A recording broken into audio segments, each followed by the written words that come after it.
Entonces, definición de la nefropatía IgA. ¿Cómo se define la nefropatía IgA? La nefropatía IgA se define como una enfermedad glomerular. Es una enfermedad glomerular, es la más común en todo el mundo e inicialmente se pensaba que tenía una presentación y un curso benigno. ¿Cómo se define la vasculitis IgA? También denominada púrpura de Eno-Schönlein. Es una vasculitis de pequeños vasos, es la vasculitis más común en pediatría y el pronóstico también se pensaba que dependía del grado de compromiso renal.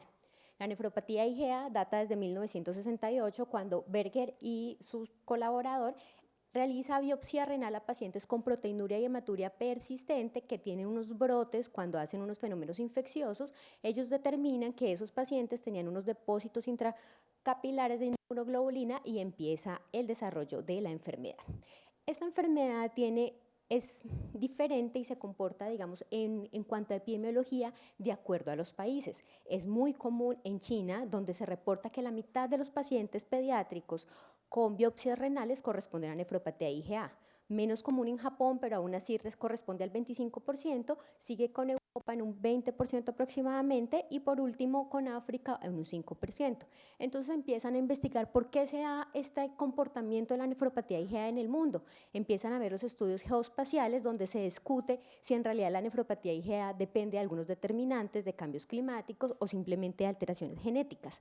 Eso es un estudio geoespacial de más de 10.700 personas donde evidencian que empiezan a aparecer algunos loci que parecen estar relacionados con el desarrollo de la enfermedad, sobre todo el HLA, pero el comportamiento es llamativo y es en verde, donde las regiones del África tienen menos predisposición a esta enfermedad y empieza hacia un rojo sobre las regiones de Asia y Latinoamérica, donde aparentemente tenemos más riesgo de desarrollarla.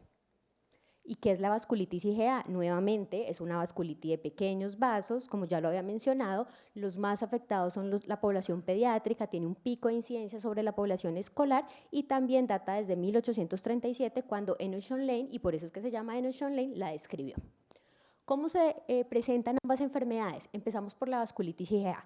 La vasculitis IgA tiene varios criterios, pero digamos que dentro de los más usados son los criterios de Euler-Pinto-Press, más o menos del 2015, donde ellos discuten que la condición sine qua non de la vasculitis IgA es una púrpura palpable sin trombocitopenia ni coagulopatía.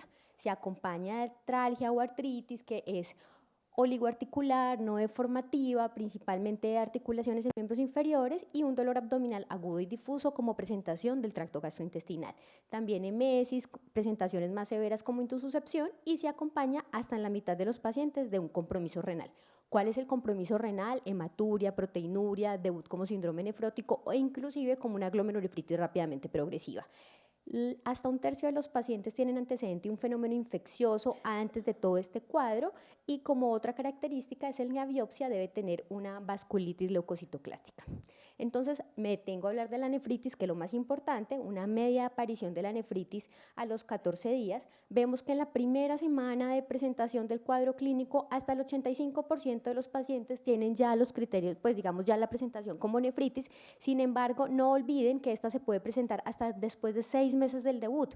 Después de 6 meses del debut se describe que ya el 97% de los pacientes que van a tener compromiso renal lo han presentado.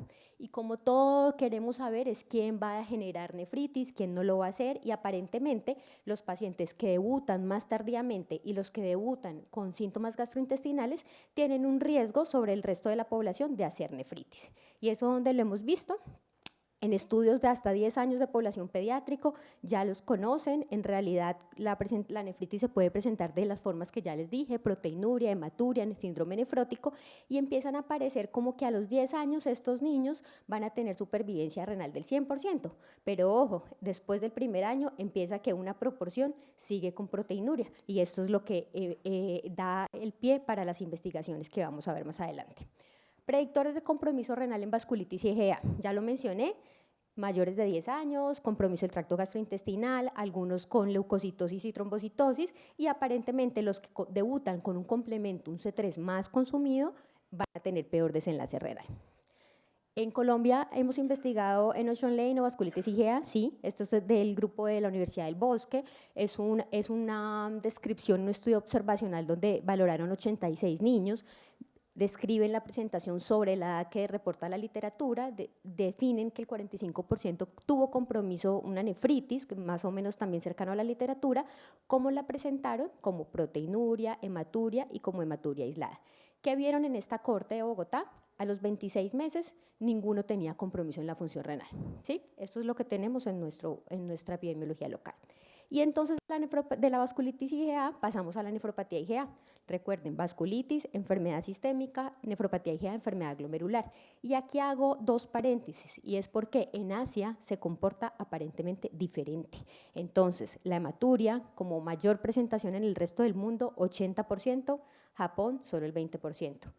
Edemas, proteinuria en rango nefrótico, síndrome nefrótico, cercano, más o menos entre 7 a 12%, y hematuria, proteinuria sintomática en Japón y en China hasta el 62%. Y entonces ellos, ¿cómo lo diagnostican? Pues ellos tienen instaurado un programa escolar de detección de pacientes desde 1974, y es por eso que todas las investigaciones que uno lee tienen que estar las poblaciones asiáticas. Entonces, como decía, asintomática sí puede ser. Algunos pacientes tienen unos cuadros de unos brotes de hematuria y proteinuria en episodios infecciosos. Esto está dentro del curso de la enfermedad, y yo no me voy a detener en lo del complemento porque ya los dos doctores lo describieron muy bien.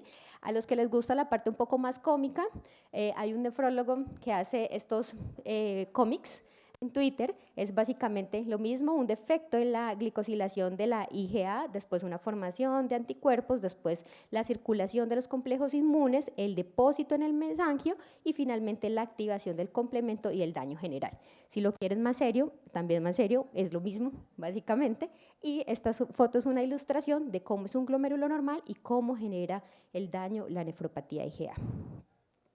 Y entonces, ¿qué nos dicen? ¿Cómo la vamos a diagnosticar? ¿Qué nos dice las guías CADIGO? Entonces, CADIGO dice, todos los pacientes tienen que tener una biopsia para poder hacer el diagnóstico de nefropatía IgA. Una vez tengamos la biopsia, tenemos que hacer este puntaje, que ya lo vamos a ver, es un puntaje histológico. Y empiezan todavía las preguntas. ¿Hay biomarcadores en suero y en orina que nos puedan orientar a la enfermedad? Y también CADIGO dice, si es una nefropatía IgA, busque causas secundarias, pero sobre todo en la población. Y dentro de los marcadores empezamos a hablar de los séricos. Entonces, medir inmunoglobulina A se describe como histórico. En Japón empezaron a medirla a los pacientes con nefropatía IgA. Se dieron cuenta que hasta el 60% de los pacientes adultos tenían esa inmunoglobulina A alterada, pero fueron a los niños y solamente el 16%. Y empezaron a comparar si entre más alta la inmunoglobulina A iba a tener mayor proteinuria, y se dieron cuenta que no. Entonces, esto se denomina como histórico y no se utiliza en la práctica clínica. Medir complemento. En los adultos, los pacientes que debutan con un complemento más consumido tienen un claro factor de riesgo porque les va a ir peor. En los niños solamente hay una cohorte de un seguimiento a 4 años donde se describió que los pacientes que debutaban con un complemento más consumido iban a tener peor desenlace renal a futuro. ¿Y qué es lo que se está buscando ahorita? Medir el C3 activado. Aparentemente tiene una especificidad del 89% para predecir la pérdida de función renal. ¿Y qué otra cosa que leí últimamente que no lo conocía? El radioinmunoglobulina AC3. No lo conocía, en realidad. Lo que describen es que ayuda a diferenciar la nefropatía IgA de otras glomerulopatías. Tienen un corte claro en adultos, más de 3.32, es un factor de riesgo para peor desenlace renal. En niños, ¿qué nos dice? Nuevamente Japón nos dice un corte más de 2.6 más una alteración del C3, ojo, puede tener un peor desenlace. Estos son los séricos. Ay, Dios.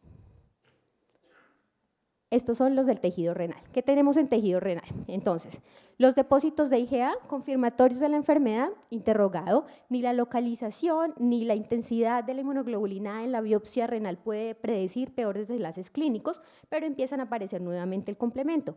El complemento sí es confirmatorio de la enfermedad. Los depósitos severos de complemento en la biopsia renal sí tienen peor supervivencia renal y se asocia a dos características histopatológicas, que es la atrofia tubular y la fibrosis intersticial, que también se asocia a peor desenlace renal. Y otros biomarcadores que tenemos, tinción de C4d en biopsia renal, ya lo vamos a ver. Claramente describen que pacientes con tinción de C4d positiva en tejido renal tienen un peor desenlace a futuro. Y volvemos a vasculitis IgA. ¿Cómo vamos a hacer el diagnóstico? Clínica, recordando todo lo que ya vimos de los síntomas, y aquí hago una salvedad, y es que hasta 1/3 de los pacientes puede tener esa manifestación tardía. Recuerde que tienen plaquetas normales y tiempos de coagulación normales, y para la nefritis todas las anormalidades que vemos en el parcial de orina. Y entonces, ¿a quién le hacemos biopsia renal o por qué está la biopsia renal incluida en esta enfermedad? Usualmente se hace cuando hay un deterioro de la función renal, un compromiso en la creatinina o cuando hay una proteinuria marcada. Esta es la clasificación de Oxford, la que se utiliza para ambas patologías, está validada en pediatría y sirve para tanto nefropatía IgA como vasculitis IgA. Inicialmente tenía 4 puntos: hipercelularidad mesangial, hipercelularidad endocapilar, esclerosis focal y segmentaria y fibrosis intersticial y atrofia tubular. Posteriormente se le adiciona la valoración de semilunas, que vamos a ver por qué es importante. Entonces, ¿para qué dije todo esto? O sea, ¿por qué la clínica? ¿Por qué los hallazgos histopatológicos? Como yo les venía mencionando, todo el mundo quiere saber a quién le va peor con estas enfermedades, y entonces empiezan a aparecer los tan anhelados factores pronósticos. Se describe aquel paciente que debute con proteinuria severa o que persista la proteinuria en el tiempo y no mejore, le va peor. Y aquel paciente con ciertos cambios histológicos que ya vamos a ver, también le va peor. No, dicen no lo creemos, esto tiene que ser probado. Proteinuria mínima, menos de 5 gramos por día. Niños que fueron sometidos a tratamiento con ARA-12 y ECA, ¿qué vieron? Si ustedes ven la gráfica, una gráfica de supervivencia, el tiempo después del debut clínico, y esta es la probabilidad de supervivencia renal. Los pacientes sin proteinuria, a los 15 años, todos con supervivencia renal. Los pacientes con proteinuria mayor que la mínima, ojo, a los 15 años ya empiezan a aparecer que no todos tienen una supervivencia renal. Y entonces dicen, sí, la proteinuria tal vez pueda ser un marcador de peor pronóstico renal. ¿Y qué tal si debuta en proteinuria nefrótica o como tal, como un síndrome nefrótico? Igual, también otro tipo de estudio. Tiempo después del diagnóstico, ya no hablamos de 15 años, sino hablamos de 10 años. No el 100% está libre de compromiso renal. Empieza a aparecer también un porcentaje importante que va a tener compromiso renal en el tiempo. Y de la parte histológica, que se ha asociado con peor desenlace clínico: esclerosis focal y segmentaria con una medida de riesgo de 1.7 veces por encima de los que no la tienen, atrofia tubular y fibrosis intersticial con una medida de riesgo de 1.9 veces por encima de los que no la tienen. ¿Y qué hablamos de depósitos de C4D? Que también les dije, podría ser un marcador pronóstico. Revisión sistemática de 2 estudios, ya incluyen niños, más de 1000 pacientes. ¿Qué dice? Mire, les va mucho peor aparentemente a los que tienen esta tinción positiva en la biopsia renal. 3.3 veces más que si no la tuvieran, para tener un deterioro de la función renal. Y lo quisimos probar en nuestra institución, lo hicimos. 14 pacientes les hicimos la tinción de C4D, de los cuales solamente 2 fueron positivas, pero infortunadamente ninguno de los 2 pacientes ni tuvo deterioro en la tasa de filtración glomerular ni tuvo mayor proteinuria. Sin embargo, en el resto del mundo se ha probado que sí.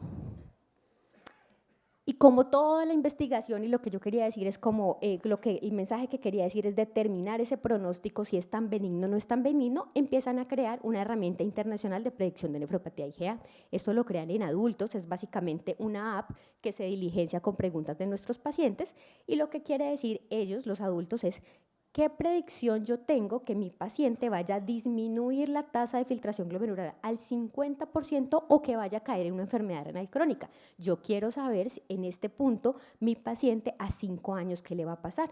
Esto se hizo en adultos, y como entonces los adultos abren un camino, pediatría también la probó, más de 1060 niños, una cohorte multiétnica. ¿Y qué pasó con pediatría? Que cuando tuvieron el mismo resultado primario que los adultos, tuvo ciertas limitaciones estadísticas. Entonces, en pediatría fue necesario bajar esa predicción al 30%. Es una herramienta gratuita que está en esta app. Esta es la lista de preguntas que nos hace, y en un caso hipotético que yo inventé ayer en estos días cuando la estaba haciendo, lo que me dice es,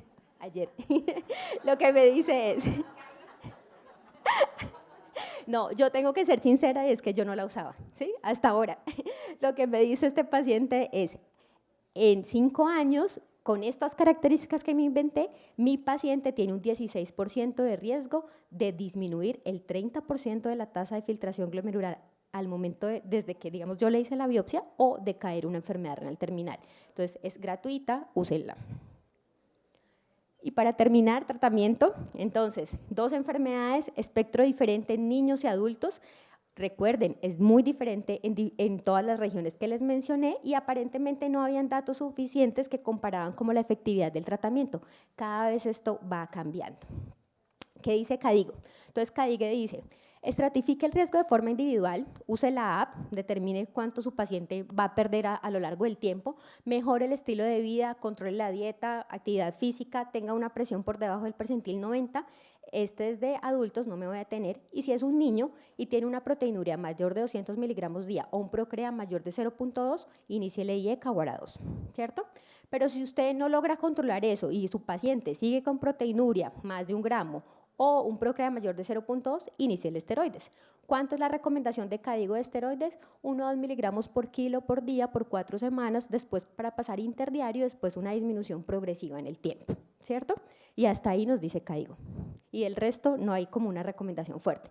Y entonces empiezan a aparecer, esto yo lo aprendí, los omega 3, ¿desde cuándo tienen evidencia? Desde 1994, 1999 es esta curva, donde se dieron cuenta, esto es una población de adultos, pero donde se determinaba, que mire cómo les iba aparentemente mejor en el tiempo a los pacientes que consumían omega 3. Ellos no caían como en ese deterioro renal. ¿Qué pasa en pediatría? No hay como otras recomendaciones, algunos lo siguen usando, otros no. Y traigo este es un estudio que se llama el testing, es porque algunas personas dijeron, no, pues como responde a esteroides, pongámosle más esteroides, que con más esteroides van a mejorar. ¿Qué se dieron cuenta? Esto es un estudio, es un ensayo clínico controlado que tuvieron que parar porque los pacientes con altas dosis de metilprednisolona empezaron a tener reacciones adversas serias. Entonces se dieron cuenta que la dosis del esteroide es la dosis que ya está y no necesita más. Y empiezan a aparecer otro tipo de medicamentos, inmunosupresores. Estos inmunosupresores, este es un estudio robusto, combinan muchos pacientes adultos, es un ensayo clínico con alta calidad metodológica, donde incluyeron pacientes con proteinuria, digamos de más de 1 gramo al día, con una tasa de filtración menor de 60 pero mayor de 30, todos tenían 3 meses antes todas las medidas del estilo de vida y los ARA2. ¿Qué vieron? Seguimiento a 60 meses, un grupo mofetil micofenolato 1.5 gramos días por 12 meses, el otro grupo sin mofetil y que empezaron a ver. El desenlace primario fue o que tuviera enfermedad renal crónica o que doblara la creatinina sérica. No sé si se alcanza a ver, del grupo de mofetil 6 comparado con el grupo control 18. Y en la gráfica de supervivencia, el tiempo, y ustedes ven que los pacientes tuvieron mejor desenlace del mofetil. Ese es el estudio más robusto que apoya el uso de mofetil micofenolato en los pacientes con nefropatía IgA. ¿Qué pasa con el rituximab? También se ha probado, adultos, no tiene tan buenos desenlaces como uno esperaba en la parte de estudios epidemiológicos, simplemente la gráfica, grupo de rituximab, grupo control, la tasa de filtración ni la proteinuria cambió. Entonces, pues en realidad no es proveniente, digamos, con una fuerte recomendación. Y como Asia y China tienen sus propios, como curso de la enfermedad, pues ellos tienen sus propias guías. ¿Y qué dicen las guías de ellos?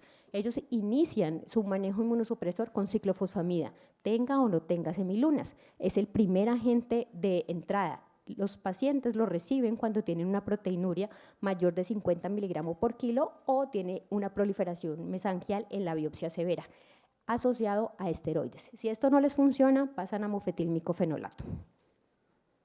También lo hicimos, esta es la cohorte de nuestros pacientes desde el 96, obviamente que yo en el 96 no estaba como nefróloga, pero la cogimos hasta el 2013, 58 pacientes, estos son de nuestra institución, tuvimos 3 grupos, no esteroides ni mofetil, solo omega, solo esteroides y mofetilmicofenolato. Lo seguimos por 4 años, pero nosotros, aunque no vimos cambios en la proteinuria ni en la tasa de filtración de acuerdo al régimen de inmunosupresor, tuvimos una supervivencia renal del 89% en nuestros pacientes pediátricos. Y vasculitis IgA, ¿qué dice? Hidratación, reposo, analgesia, si tiene dolor abdominal del esteroides y si tiene nefritis establecida como una proteinuria mayor de 1 gramo o deterioro de la función renal durante el episodio agudo, hágale biopsia y si tiene entre 0,5 y 1, dele ARA o dele IECA o ARA2 por 3 a 6 meses, pero si ya tiene mayor de 1 gramo al día o una tasa de filtración comprometida, trátelo igual como si fuera una nefropatía IgA por 6 meses. Plantean dos escenarios. Tengo un paciente con hematuria microscópica, vasculitis IgA de corta duración o proteinuria menos de 1 gramo al día. Dice, no lo traten, monitorícelo, hágale creatinina y parcial de orina cada semana por 1 mes. Si no le pasa nada, luego hágasela cada 15 días por 2 meses y verifique. Pero si este paciente cambia y ya la proteinuria se vuelve mayor y usted le hace una biopsia y tiene semilunas, vaya a esteroides, hágale unos pulsos por 3 días y después páselo a prednisolona oral por otro mes. ¿Qué dicen los inmunosupresores en vasculitis IgA? Datos limitados, ciclosporina se usa con IECAS, mofetilmicofenolato como un agente ahorrador y los demás sin calidad de evidencia. Ciclosporina IgA, brevemente, en vasculitis IgA, solo de niños, una dosis usual que tenemos, seguimiento a 3.7 años, miren, una revisión estable en la mayoría de los pacientes, pero ojo, siempre hay algunos que siguen dependientes. Mofetilmicofenolato en la misma enfermedad, aparentemente remite la proteinuria en la mitad de los casos. Entonces, nuevamente el mofetilmicofenolato empieza a aparecer en ambas enfermedades.